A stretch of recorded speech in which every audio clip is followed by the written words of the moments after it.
Welcome to the Hypothalamic Amenorrhea podcast. I'm Danny Sheriff, your host, certified fertility awareness practitioner, functional nutrition counselor, and founder of the HA Society, and of course, an HA recovery coach who has walked where you currently are walking. This is the place to come if you care about getting your period regularly. This podcast aims to educate, inform, and keep you motivated on your period and HA recovery track. So let's dive in. But last thing, nothing on the show should be taken as medical advice, so please seek the advice of your physician. Hey, are you trying to recover and maybe even fall pregnant naturally? I thought that might be you.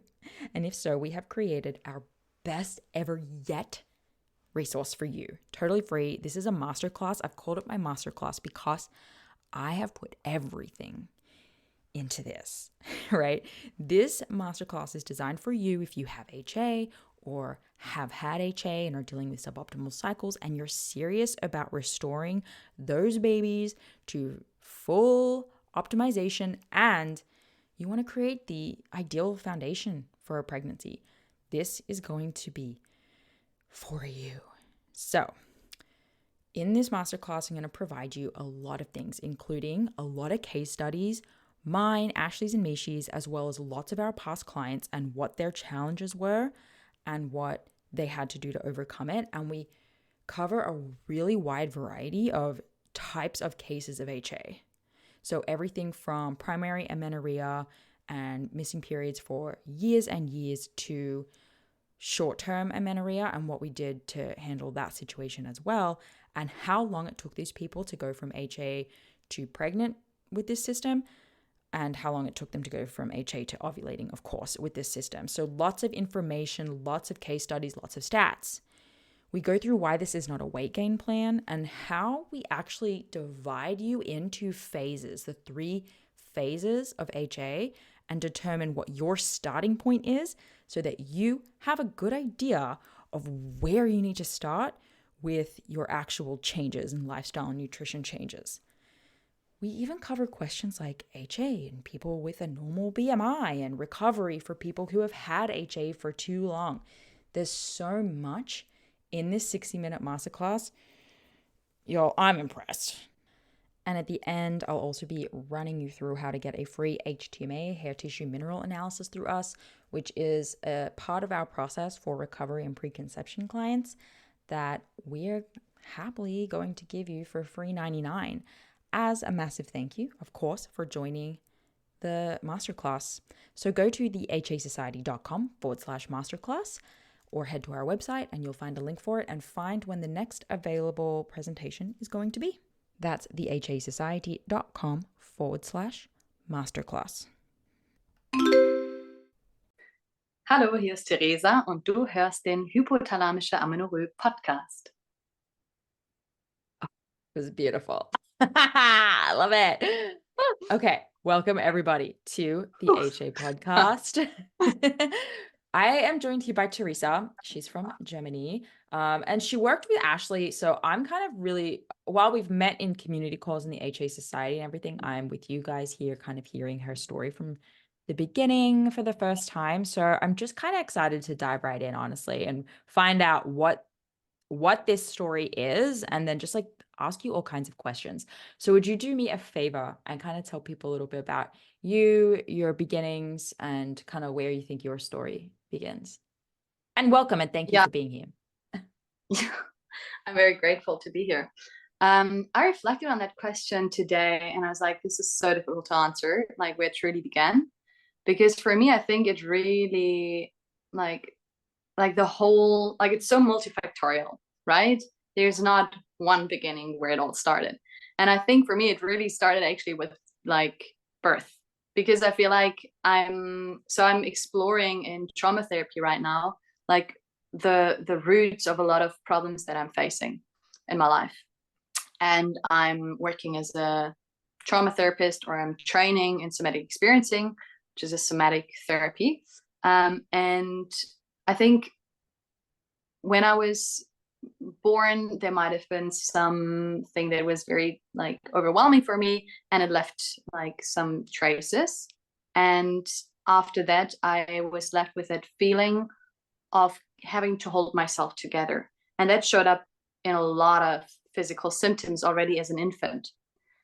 And I think then I was raised in a family system that also didn't feel safe to me. So that feeling of I have to keep myself together was reinforced. So I feel like my whole identity was around kind of trying to pull myself together, keeping it all together. And I was doing lots of sports. I think my sympathetic nervous system was highly activated throughout my whole childhood. I wasn't able to sleep or sit still or relax. I was constantly moving. And I think my whole identity was, around being active, sportive, focused, disciplined. I felt kind of like this fighter, this fight and flight mode became my identity. So I didn't know anything beyond, like, beside that. And just feeling relaxed and calm wasn't really something that I've experienced. And I think that might have also been the reason why my puberty onset was so late. So I was like 3 years behind with everything. So I only got my first period by the age of 16 and a half, which is really late, right? And then I think the most important factor that really influenced me was my dancing career. So I was in normal high school, but then decided to pursue a kind of semi-professional dance career and changed high schools to do dance as an A-level subject. And then I was training every day, and my whole world was dancing. And my friends were all dancers. And it was, on the one hand, a really wonderful time. We were very close, we were very connected, but it was also highly competitive. And I think the dance teachers had a huge influence on me in that time of being 15, 16, 17, because they were really messing with our minds, right? People that were in larger bodies were just ignored or like kind of bullied. Most of my dance teachers had eating disorders, and they were kind of saying, oh, you're not allowed to eat fries. If we see you with fries, you're being punished. Then one teacher was saying, oh, like, if you don't eat, you don't have your period. This is super cool.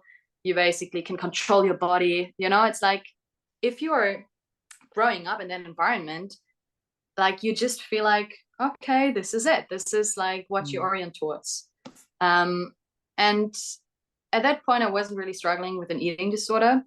But then my best friend who I've lived with at that point started, developing an eating disorder. And because I was so competitive, I was like, oh, if she doesn't eat, I can't eat, right?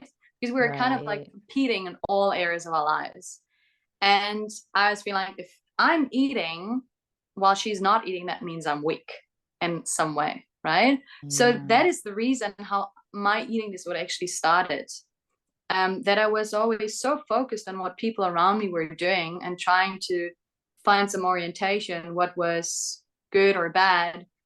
I wasn't listening to my own body at all. And I think my childhood, the experiences I've made in my childhood, plus the experience as a dancer, where constantly being told, ignore anything your body tells you, basically, right? You have blisters and your feet are bleeding, and you're being told to go on point shoes and dance for an hour. You're being sick, you have fever, and they just give you painkillers to continue with training.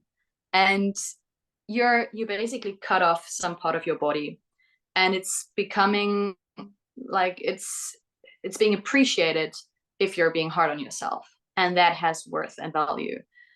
And I think that definitely influenced me a lot. So that was the one side. But the other side then was when when my best friend developed the eating disorder was just at the end of high school. And then my whole dance class, we went into different cities to study dance. And I actually went to Frankfurt and my best friend to Rotterdam. So we were apart from each other. But I somehow kept that pattern with me. And I think what happened then was what really was the onset of my kind of more severe like dysfunctional eating behavior was that I was in Frankfurt and suddenly I felt so lost and alone. And so I actually think I was pretty depressed. I was away from my family, from my friends, and I think I was feeling so lonely, and that feeling that I had from childhood where I didn't feel like I have a lot of inner core or substance to me. It's very difficult to verbalize that. But I basically feel Yeah. there's this like, I don't know, there's just nothingness inside of me, and I needed to hold on to something, right? That's how I started with like this feeling I need to hold on to something, and that became kind of like structuring my eating. And then I just ate less than than my body required, and training 10 hours a day, and not eating is not a good combination. So yeah, I lost a lot of weight in a short amount of time. And I changed schools, and my mom was saying, I'm gonna take you from like dance school. You're not allowed to continue dancing. And I felt very misunderstood because I was suffering. I wasn't understanding myself, like what was going on. So I felt really lost, right? Like I just didn't know what was happening. And it seemed like that was the only reason, the only strategy I could come up with to somehow feel like I have some control, and like I have something to hold on to. And I somehow managed to get out of it, at least the extreme phase. But I mean, the disordered eating kept like I kept it with me for 10 years. So to give some more details on my period, I had my period with 16 and a half, where I was already dancing quite a lot.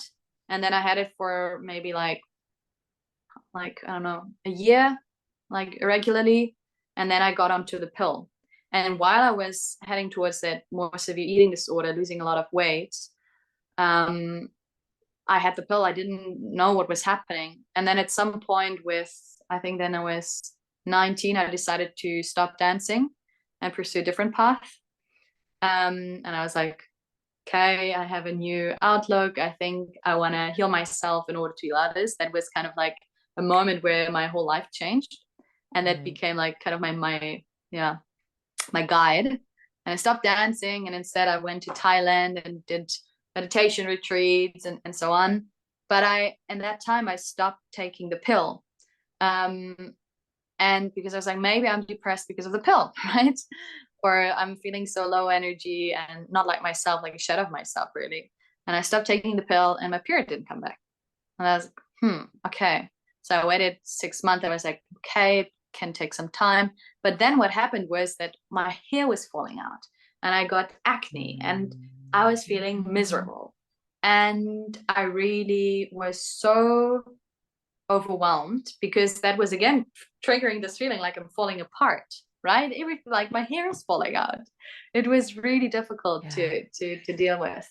And then I found a gynecologist who said, cool, not cool, but like I have an idea. Why don't you take bioidentical hormones?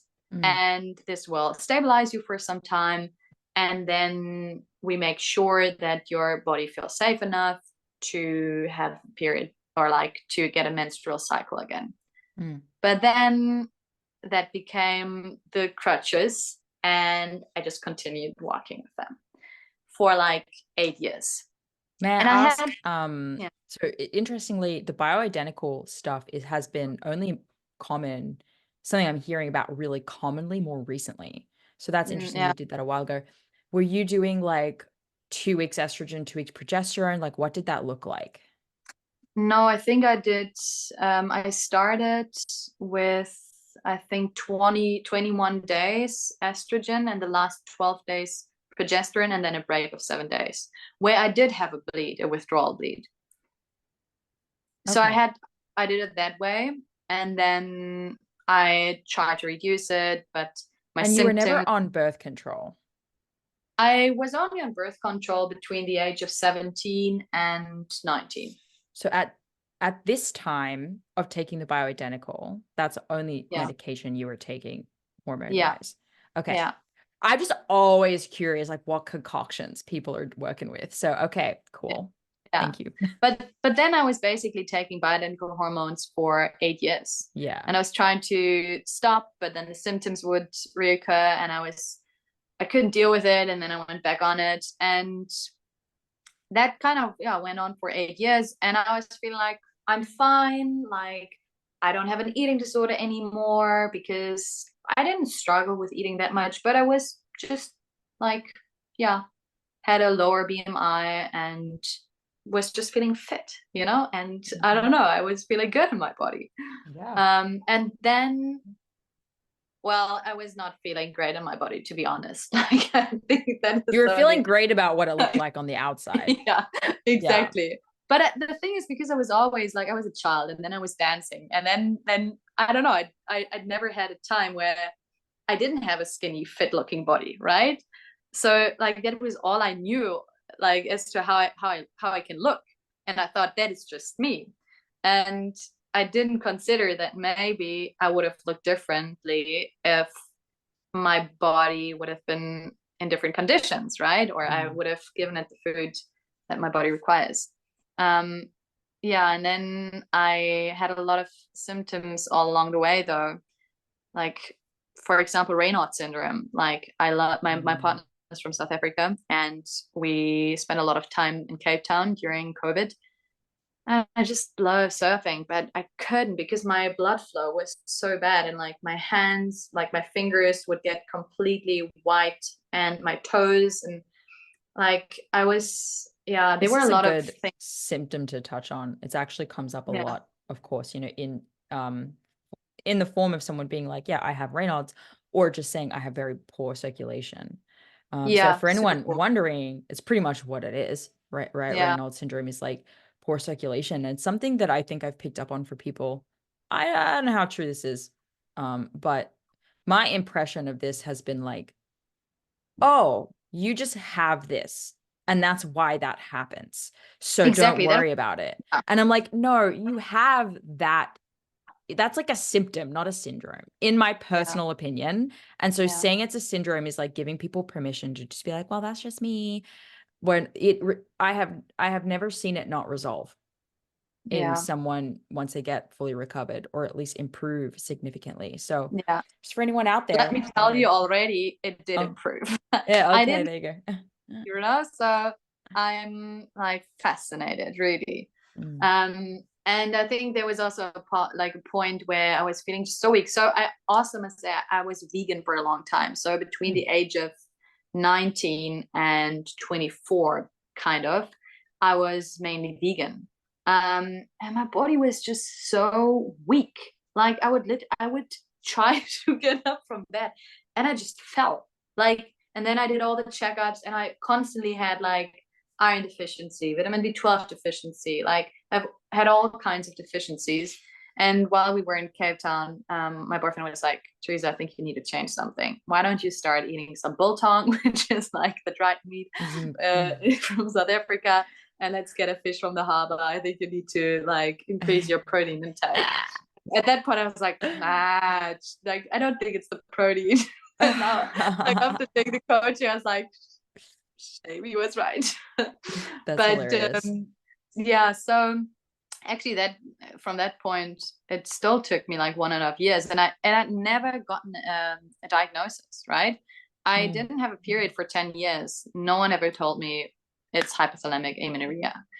And then when I was surfing in Biarritz, actually I found your podcast, and I listened to it actually on my way back to Germany, and I listened to an episode and I was like, shit, this is me. And I Was was it like crying. I was another person's story? I'm not sure. I think it was just Okay. like I just remember you talking, and maybe your story or someone else's story. I'm not sure, but I just realized, yeah, this is me, and I think I need to gain weight. And it was like there was like a moment of like deep grief, I think, or like sadness, where I was like, 100%. I can't continue like this, and something needs to change. And that was really some like the start of the HA healing journey for me. Yeah. But Wow. then it's still a long Yeah. time. Say a little more about the grief, right? Like Yeah. grief like, Yeah. oh, I'm gonna have, I think a lot of us maybe even that, even if there's just a part deep down inside of us that already has that intuition, you Yeah. know what I mean? Yeah. And you're just Yeah. like trying everything you can to Yeah. stuff it down and be like, no, Yeah. maybe I'll try this and I'll try that. And then you get to a point where like something happens, or tried everything, or someone says something that connects, or all of the above.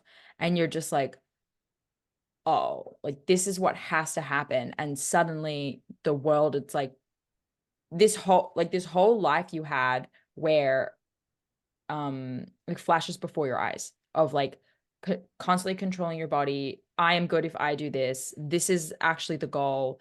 There's no excuses for not achieving the goal.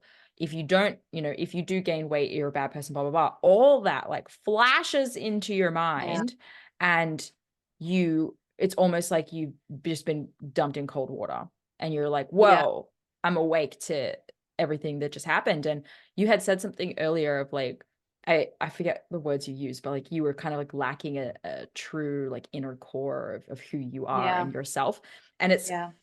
I feel like that's all intricately connected, of like when you're 100%. grieving and you're realizing like this whole time you've been kind of in robot land.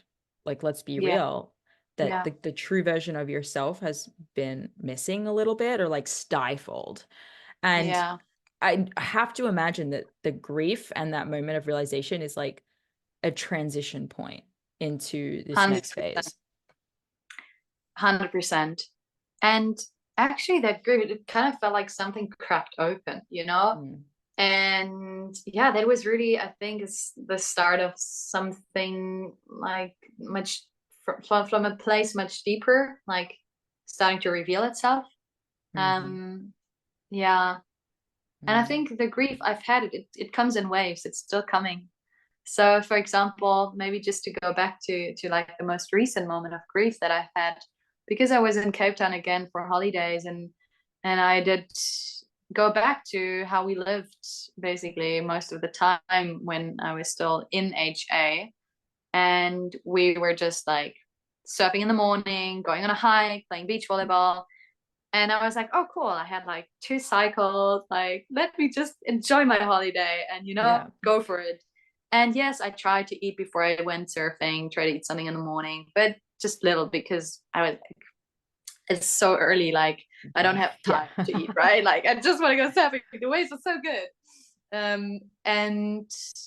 And then I had no ovulation in the month. And I came home and I was like, Were you with Ashley at that point, or had you done your own recovery at that I point? had no, I had just finished my coaching with Ashley.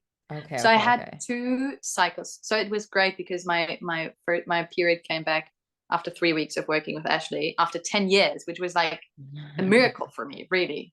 And I had ovulated in the second cycle, like with a very short luteal phase, one of 3 and one of 6 days. So really, it's not perfect yet. But then I was like, oh no, like I didn't ovulate at all this month.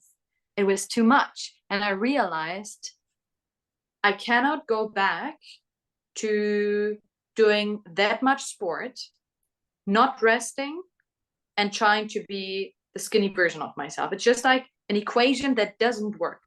Like I can't go back. Like I Yeah. will if I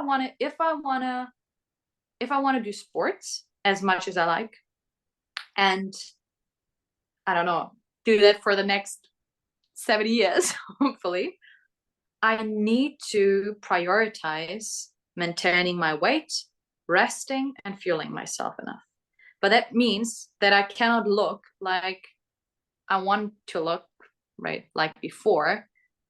And I just felt like it really felt like I need to let go of that old part, and that hope that I had maintained, that after the coaching I could just go back. That yes, I have my period back and now everything's fine. Great. And now I can go back to the old life that I've had and look the same.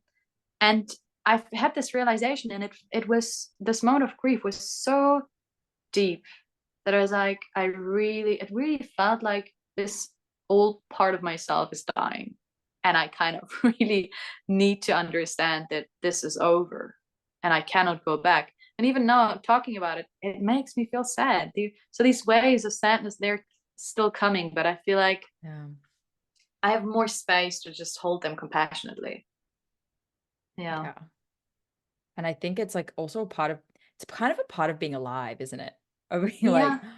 sacrifice, can't have that, but like, making choices for the making choices um more in the direction of making you happy instead of in the Yeah. direction of like keeping you in everybody else's good graces, and just like always asking yourself, where is this desire coming from? Is it moving me towards what I want, or do I need to sacrifice it or say Yeah. no to it, in order to be happy? And I think that like we will always experience that. And like as well, anyone who's gotten cycles back before and lost them can probably relate to, my weight ebbs and flows quite a lot throughout the year. I mean, it's just like everyone in my life's birthday is like at the end or beginning of the year, and so is Christmas, and so is Thanksgiving. So I always like gain weight at that time. By the end of the year, I've lost weight because there's nothing going on in my life, and then it's back into that time frame, right? It's back into that like Christmas period. And now I'm all about like I understand the ebb and flow. So I don't really like panic at weight gain because I know the pattern, right? I'm like, you know, but also like especially in the early days, you're like, I mean, I had my period and I was able to like lose some weight, and now I've gained weight again and I'm panicking again, even though I've been through this, or like I'm sad again, even though I've been through this, or Yeah. like I just want to surf. You know what I mean? So like Yeah. I'm super similar, but with pickleball. I just want to play Yeah. pickleball. Like I just want to get up in the morning and I just want to go, and Yeah. I ain't got no time for this breakfast nonsense. Right. But the more I do it, the next my period is always lighter. Right. My luteal phase is always a day or two shorter. Like mine is Yeah. so easily affected. Right. And when I go on vacation or when I go through that Christmas time and I have just gained that weight and stuff, like my cycle is always better. So you're Yeah. always starting to connect these dots now of like, okay, well, when I have all this fun, things are less optimal. Like when I have all this, sports fun, and I kind of like put my good behaviors that like help me get an optimal cycle, when I put them on the back burner, this is what happens.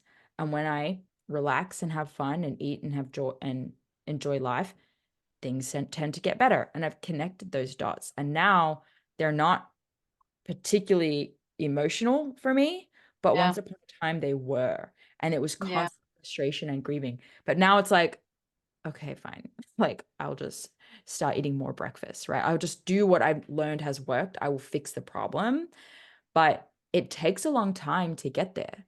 And you need to keep making mistakes to learn patterns and connect Yeah. dots, Yeah. and to eventually feel less emotional and less grief about it, because it's actually, you can fix it, you Yeah. know, but we just panic.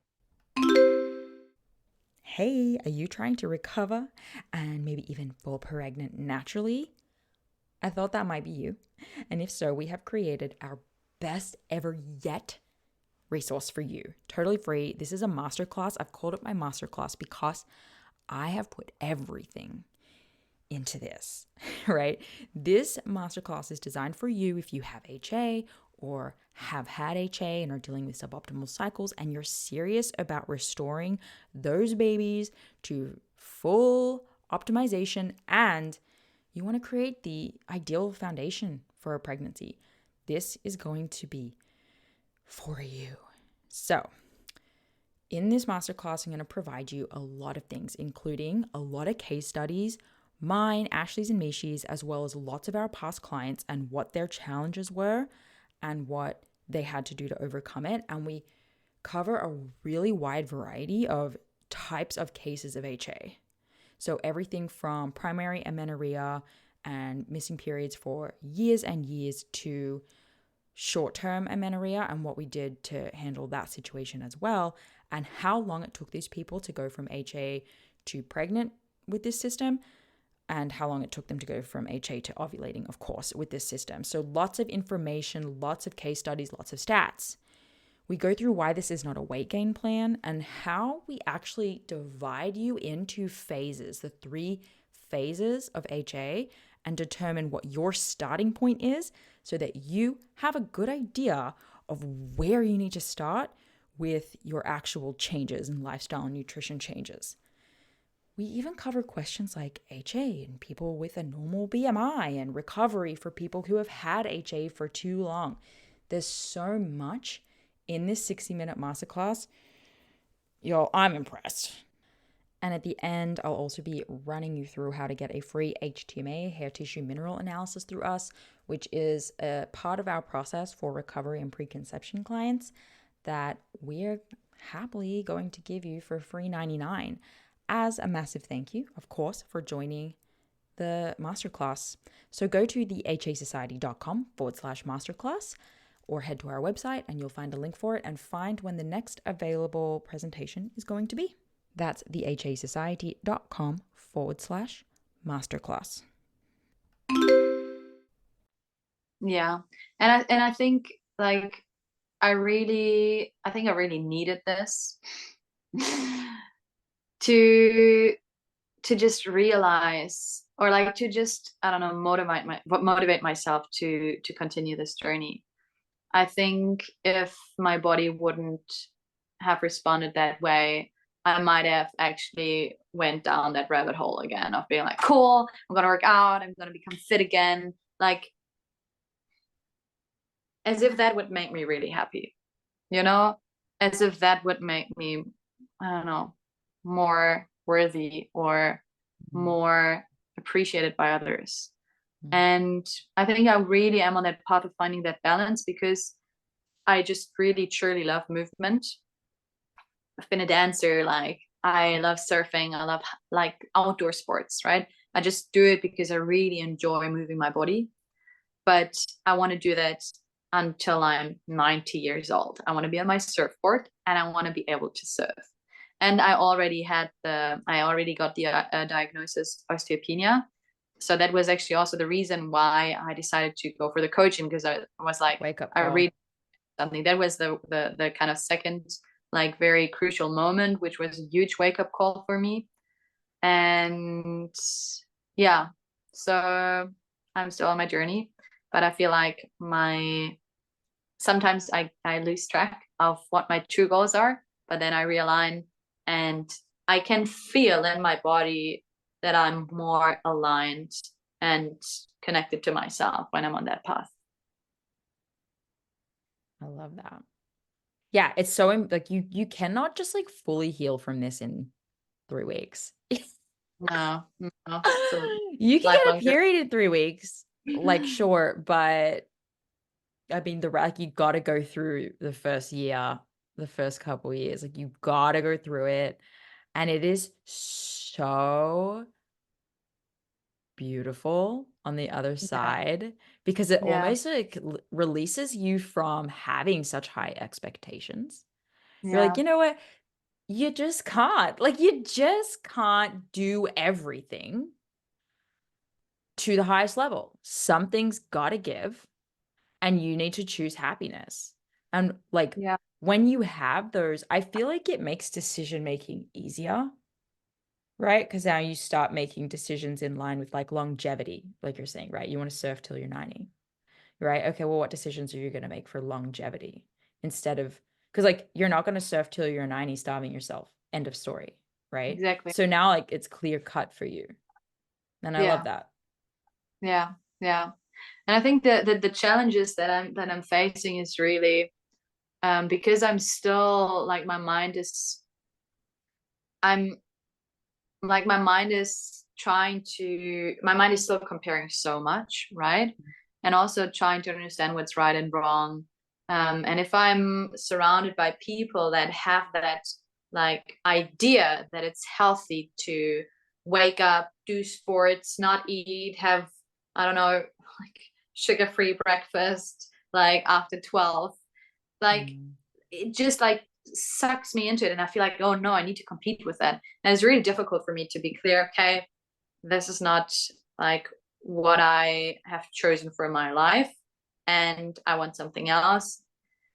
And just staying with, you know, what feels true to me. I think this is something, yeah, that is still sometimes very challenging for me. And sometimes I just want to shake all these people and just tell them, Yeah. like, this is not healthy. And like, This is I have that why courage. community is important, right? Even Yeah. if it's just your partner being clued in, but Yeah. having like, you coming to the group calls and stuff. And yeah, like remembering that it's not just you doing this and then everyone else out in the world is doing the opposite. 100%. And so you need to compete. It's like, no, me and my girls over here are taking this path. Exactly. Yeah. Okay. Like Yeah. I've got backup. Yeah. But Yeah. also it's just the reps, right? Like I think the more you see someone else do something and decide to do what's best for you, like that's great for them. Great for them that they're doing whatever they're doing. Even though you kind of want to shake them, what the F ever. Um, the more you choose yourself, the easier it becomes, right? Because nothing bad Yes. happens. It's Yeah. like Yeah. kind of freeing. Yeah. And like what I've also reflected on was that I'm because my whole identity was around being very sportive, being the fit one, and being very disciplined, like Mm. being like very disciplined in school, like in all parts of life in a way. Um, Now I'm like, oh, what will people think if they see me and I'm in a bigger body, right? They will say, oh, she let herself go. And somehow that is something that I'm still struggling with. That Yeah, for idea that some sure. people could think, oh, she kind of like, I don't know, is letting herself go, right? And I'm still trying to understand why that is so important to me. I haven't Mm. figured it out yet. No. Yeah, no, I resonate with that too. Um, and the only thing that I can, really say for absolutely everybody in for it is like, from a very young age, it was associated with it, like it was everything. When you're younger, your first breakup is the most painful of all of them, right? Like it's just like so much rejection. Everything is just so much more intense when you're younger, which really just is so important for our long-term development, unfortunately. So when things happen, that is the most ingrained. That thing is hardwired, right? So we see the opinions of others, and I think a lot of people struggle with like people you went to high school with who you have literally not seen in 20 years. And like it just like the most unimportant people in your past ever. But it's because it was such an important time for our development, and it's where we learned our comparison. And I bet you a lot of it too is like, how would the girls who I danced with when I was younger see me now? Because you hear women who are like, I'm a lifelong dancer, so my body is like, super important to me, like all of that stuff.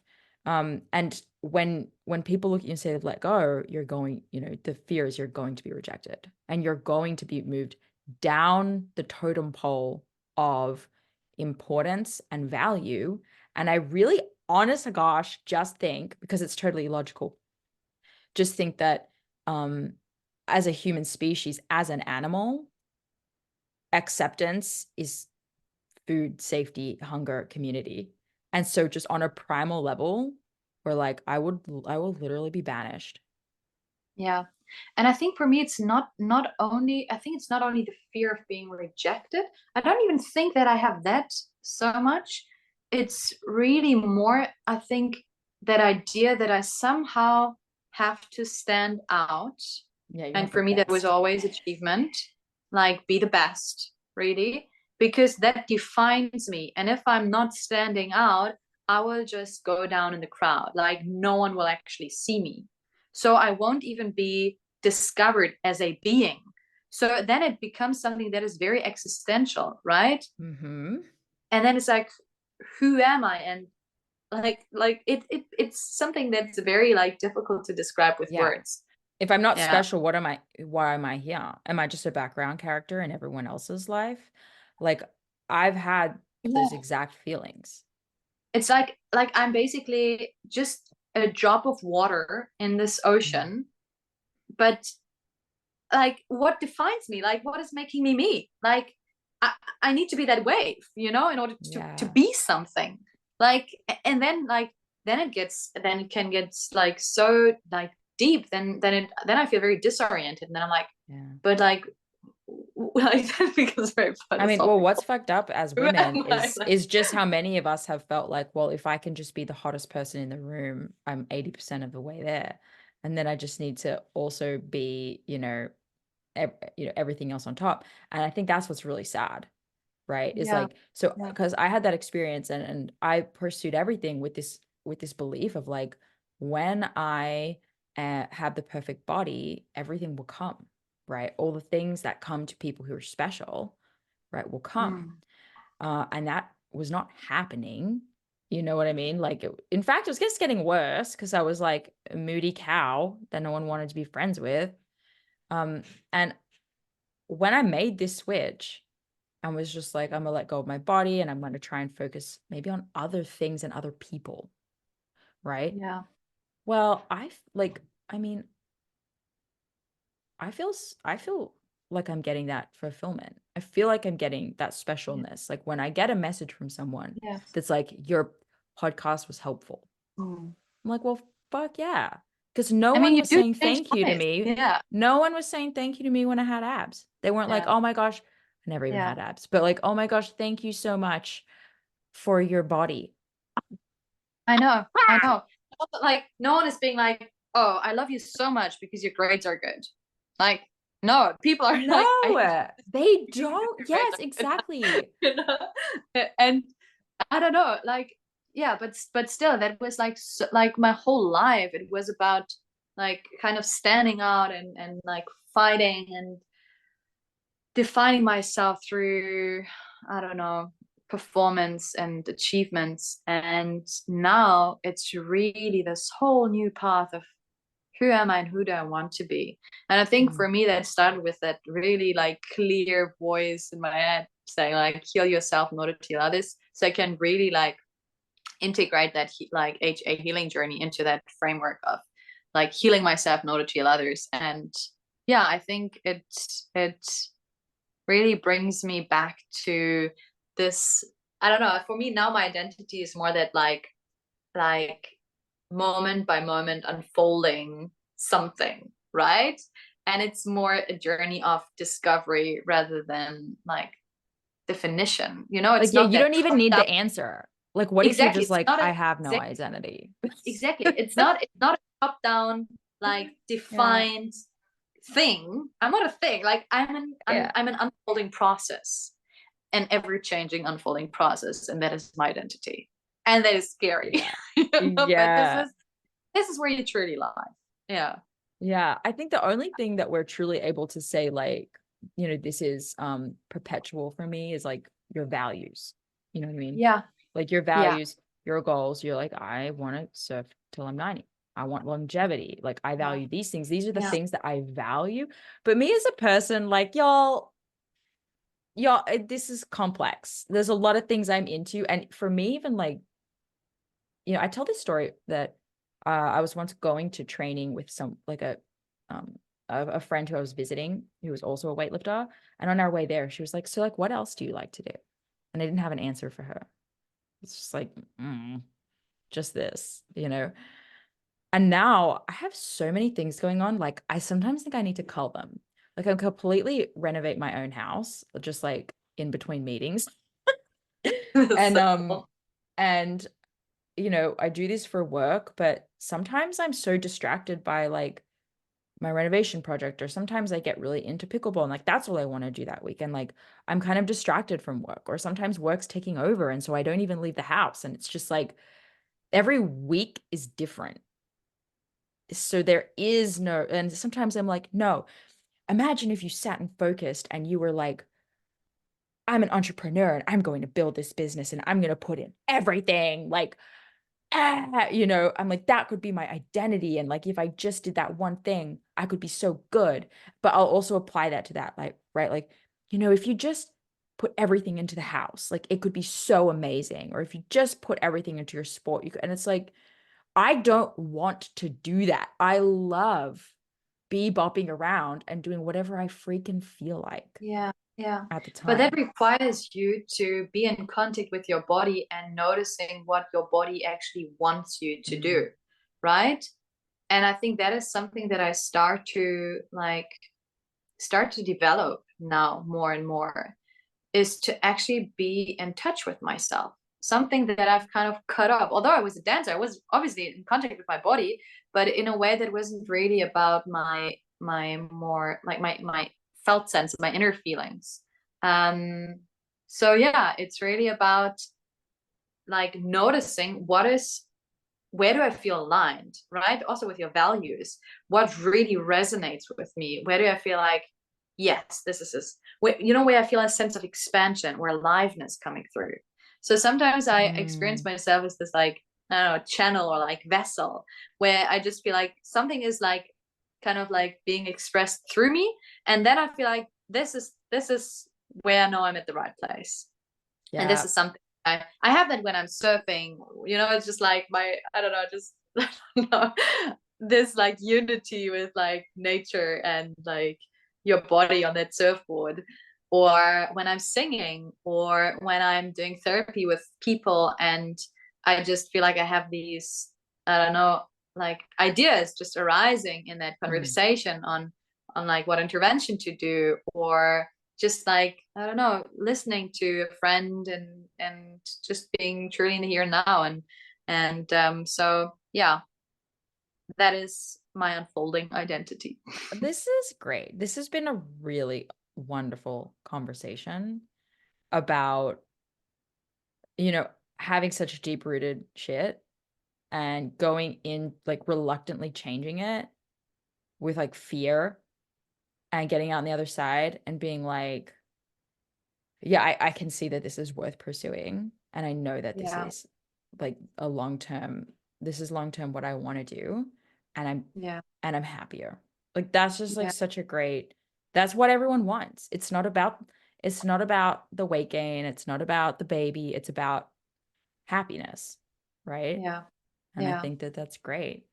And just like something that I've realized as a therapist, I think psychotherapy should like basically incorporate like looking at hormones much more, Mm. because I feel like we are always coming with that idea, oh, it's probably something that happened in childhood and that's why the person is feeling anxious. But I know, for example, like my sleep gets really like it just depends really on my cycle. And I've had like a few weeks when I stopped taking my bioidentical hormones before I worked with Ashley. So before like I got my period back. Um, yeah, then I had a moment where I was having, I think, a lack of estrogen. And Whoop. I lost Teresa for a sec, but then she came back and finished her thought. Okay. yeah, so I had that gap where I was yeah, stopping the bioidentical hormones and before working with Ashley. And in that time, like I had a lack of estrogen, I think, and lack of everything, but mainly the lack of estrogen. And I was lying awake at night and my heart was racing and I was sweating and I was like, it feels like I'm anxious, but I don't even know what I'm anxious about. And this is like, it was just physical, really.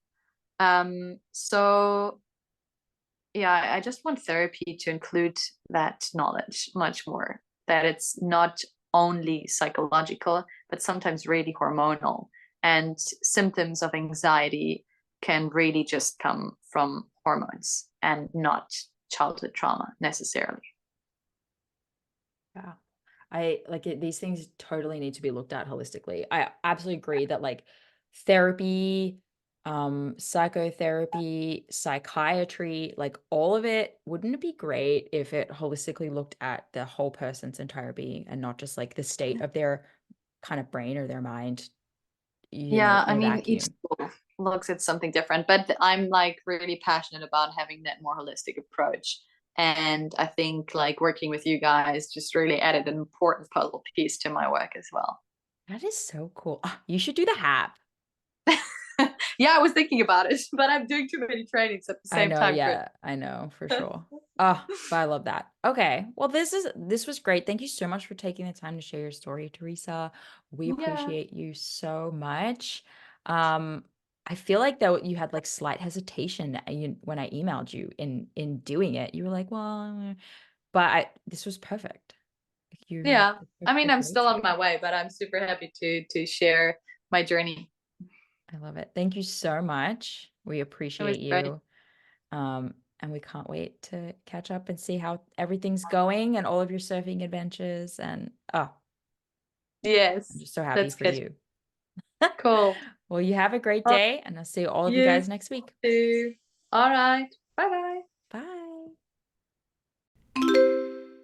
Hey there, it's me, Danny, and I want to tell you about Temp Drop as a fertility awareness method tracking option.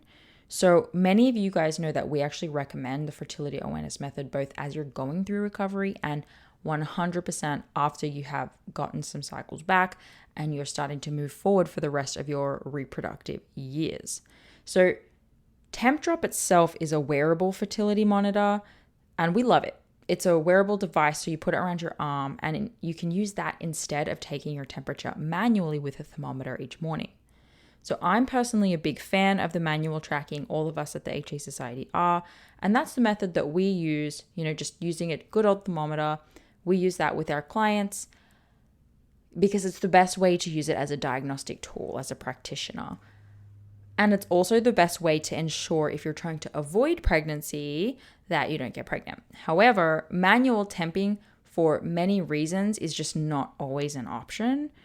When you're in the middle of recovery, again, we do recommend manual temping, but once you're cycling, the temp drop is actually a really great hack. So it gives you basically everything you need to effortlessly track your fertility status, like where you are in your monthly cycle. So you wear the temp drop sensor while you're sleeping for accurate basal body temperature readings without the stress of early morning wake ups. So I personally love this because with a toddler, my wake up times are all over the place, and the occasional sleep disruptions make using an oral thermometer a lot more difficult. So, TempDrop's accompanying charting app enables you to track an array of symptoms alongside your basal body temperature.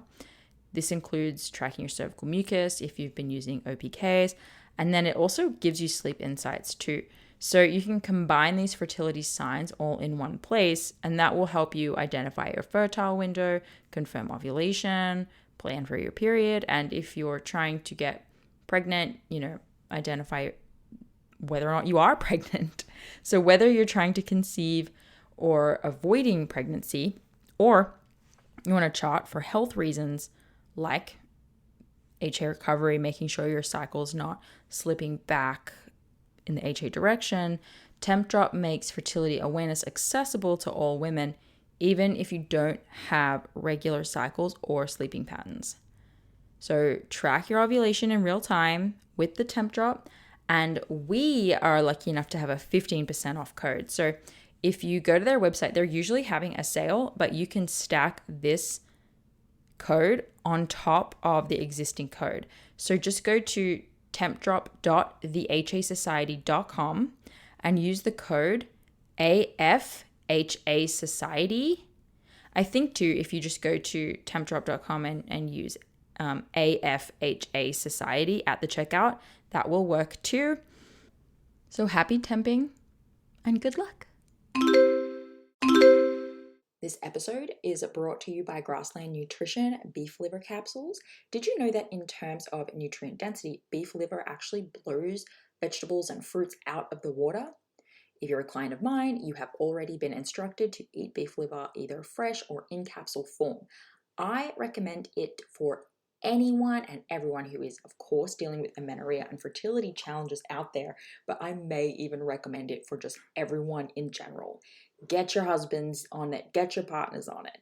If you have a history of HA and add on top of that maybe a history of the pill, maybe you've been pregnant before, through treatments or other, like your body's been through anything, you're absolutely 100% dealing with a nutrient deficiency of some kind. And while it's true that testing is going to be the best way to understand those exact deficiencies, eating nutrient-dense, real food is going to be one of the most important next steps that you take with or without testing. So I've been using and recommending Grassland Nutrition beef liver capsules for years now. And the capsule form makes it so easy to get your liver in every day. And I appreciate the transparency of this product in particular above others. So in case you're wondering, it's completely natural. This is freeze-dried beef liver in capsules. It's organic, it's made from Australian beef, and my favorite of their products is the liver with kelp because of the iodine from the kelp, which is important for overall thyroid function, which is often low in women with underperforming hormones. So rather than eat seaweed snacks every day, I get to take this beef liver with the kelp for my iodine. So if you're recovering or working on a fertility journey right now, do not skimp the nutrient rich source of beef liver. Get 10% off your order with the HA Society and support your favorite podcast along the way. They ship to most countries, so you should be covered. Just go to grasslandnutrition.net and use HA Society, just HA Society, at the checkout for the 10% off. That's grasslandnutrition.net with the code HA Society. Thank you so much for listening today, guys. Please subscribe to the podcast, and if you could head to iTunes specifically and leave a rating or review, that would help so much because it makes it easier for other people with HA who are Googling around to find the podcast really easily. So if you do that, you're doing a service to all of the women